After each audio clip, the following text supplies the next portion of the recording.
Dans le labyrinthe des mots, des locutions et des expressions, on s'y perd parfois. Mais chaque mot a son histoire, et chaque histoire, son fil conducteur.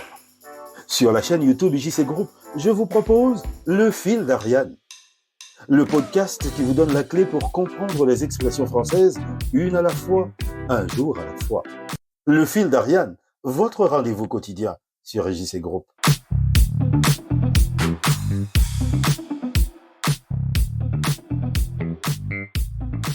Bonjour les amis, je m'appelle Israël Jackie Cantave. Bienvenue dans ce nouveau numéro dédié aux mots, aux locutions et aux expressions. Comme chaque jour, je vous propose d'effectuer ce voyage intergénérationnel consacré à la magie des mots et des expressions. Une machine à remonter le temps pour comprendre l'histoire et la mythologie et placer dans leur contexte les plus belles phrases exprimées par les esprits anciens, mais qui permettent de raconter des histoires contemporaines. Bienvenue dans le Fil d'Ariane. Le Fil d'Ariane, du lundi au vendredi sur la chaîne YouTube de IJC Group. Aujourd'hui, nous allons faire connaissance avec un certain monsieur Achille. On va surtout faire connaissance avec une partie de son corps, son talon. D'entrée de jeu, il importe de ne pas confondre cette locution avec une autre qui lui est liée, le tendon d'Achille, qui appartient, elle, au vocabulaire de l'anatomie et désigne un tendon épais reliant le calcanéum au muscle du mollet. Ça, c'est le docteur Cynthia Jean-Louis qui pourrait vous en parler dans l'un de ses carnets de santé. Nous, aujourd'hui, l'on se concentre sur le talon d'Achille. Nous sommes aux alentours de 1200 avant Jésus-Christ. Je dis aux alentours car on n'a pas vraiment de date exacte. Il est important de noter que l'histoire d'Achille n'est pas un événement historique, mais un mythe issu de la littérature grecque antique. Par conséquent, il n'y a pas de date précise et factuelle pour sa naissance ou sa mort. Cependant, les historiens et les archéologues s'appuient sur les écrits de l'époque pour situer les événements de la guerre de Troie, dont Achille est le héros principal, dans une période approximative. On estime que la guerre de Troie, si elle a réellement eu lieu, aurait pu se dérouler aux alentours du XIIIe siècle avant Jésus-Christ, donc vers 1200.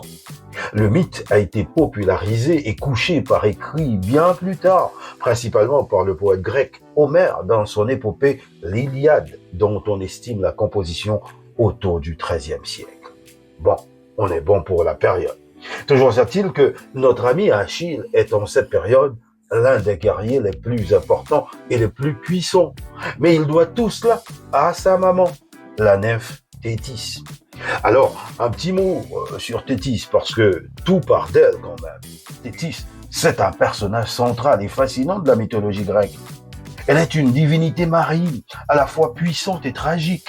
Thétis fait partie des 50 Néréides, des nymphes marines, fille du dieu de la mer Nérée et de Doris. Elle est souvent décrite comme la plus belle et la plus influente d'entre elles. C'est une déesse, tout ce qu'il y a de plus respecté. Elle n'est pas une simple nymphe. Elle possède des pouvoirs prophétiques et peut se métamorphoser à volonté, en oiseau, en serpent, en lion, etc. Elle est si respectée qu'elle a sauvé Zeus lui-même, le grand Zeus, lorsque d'autres dieux, dont Héra et Poséidon, ont comploté contre lui. Donc, la dame Thétis, là, elle n'est pas du tout mince. Hein. Mieux encore, l'histoire de son mariage est à couper le souffle. Thétis était si belle que même le roi des dieux, Zeus, et son frère, Poséidon, le dieu des mers, la désiraient. Cependant, un oracle prédit que le fils de Thétis serait plus puissant que son père. Craignant qu'un fils ne le détrône, comme il l'avait lui-même fait avec son père Cronos, Zeus renonça à Thétis. Pour éviter que le fils de Thétis ne devienne une menace pour les dieux, Zeus décida de la marier à un mortel, le roi Pelée. Ah, il était déjà un roi à cette époque, Pelé. Non, ce n'est pas le footballeur brésilien. Réticente à cette union avec le roi Pelé, qui n'est pas le footballeur brésilien, Thétis se métamorphosa à plusieurs reprises pour échapper à Pelé. Mais ce dernier, conseillé par le centaure Chiron, parvint à la maîtriser et elle finit par accepter de l'épouser. C'est donc cette maman Thétis qui va donner naissance à notre ami Achille. Thétis fut une mère extrêmement protectrice. Souhaitant rendre son fils invulnérable, elle le plongea dans le fleuve Styx.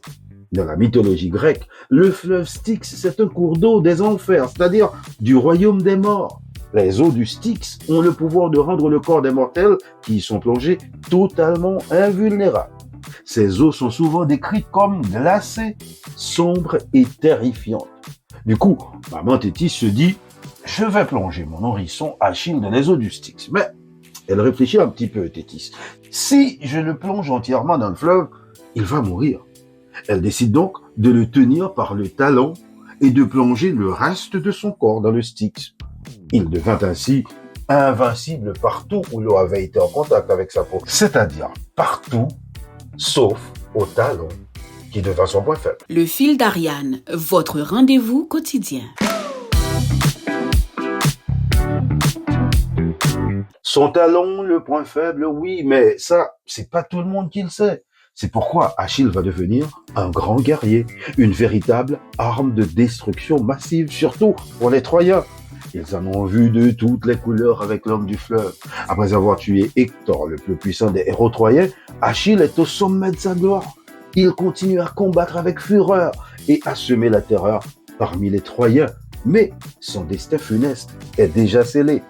La mort d'Achille n'est pas le fruit d'un combat loyal entre deux grands guerriers, non.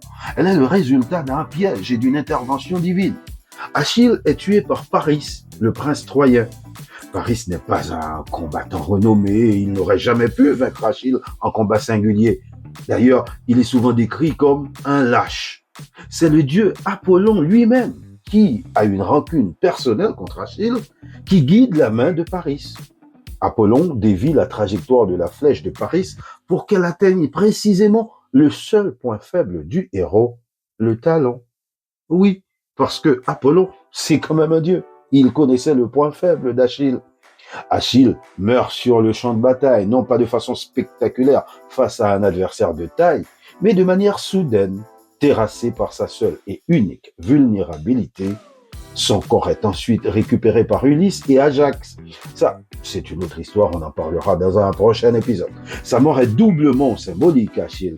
Elle marque la fin d'une ère héroïque et montre que même le plus invincible des hommes peut être vaincu par une simple faiblesse, aussi petite et cachée soit-elle.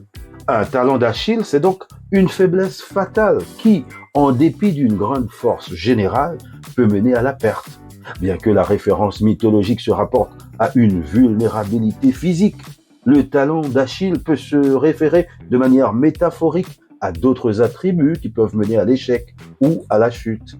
Aujourd'hui, si on veut utiliser cette expression, on peut dire par exemple que la grande générosité de cette dame est peut-être son talon d'Achille. Souvenez-vous, en préambule, je vous ai dit qu'il ne faut pas confondre le talon d'Achille et le tendon d'Achille.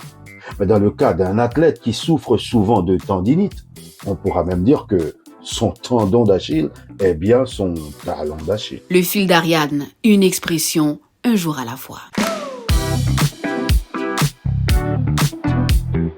Voilà les amis, le fil d'Ariane, c'est fini pour aujourd'hui.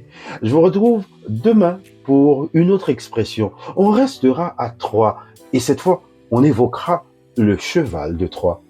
D'ici là, continuez de vous abonner à la chaîne YouTube IJC Group pour découvrir d'autres contenus.